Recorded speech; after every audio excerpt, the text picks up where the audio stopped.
Το πρώτο πριν 40 χρόνια. Πρώτη φορά είναι όταν ήμουν φαντάρος 18 χρονών. Πρέπει να είμαι περίπου 20 χρονών.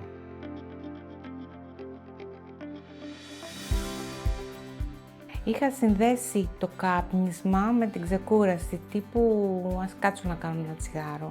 Ήταν πάρα πολύ όμορφη η πρωτοβουλία που πήρε και η εταιρεία Χαλκιαδάκη σε συνεργασία τόσο με εμένα όσο και με τον κύριο Μελέτη στο ιατρικό κομμάτι. Η ιδέα γεννήθηκε από την επιθυμία της κυρίας Χριστίνας. Έγινε σπυρομέτρηση, έγινε λήψη ιατρικού ιστορικού και προτάθηκε η κατάλληλη θεραπεία, την οποία την κάλυψε η εταιρεία. Οι πρώτες 10 μέρες ήταν λίγο δύσκολες. Πρέπει να σταματήσεις μια συνήθεια που την κάνεις πάρα πολλά χρόνια. Συνέχισα και κατάφερα τελικά μέσα σε 5 μέρες μετά από τη μέρα εκείνη να το κόψω. Κατάφερα άλλη μια νύχη στη ζωή μου. Η αίσθηση που πλέον δεν μυρίζω τσιγαρίλα. Νιώθω ελεύθερη.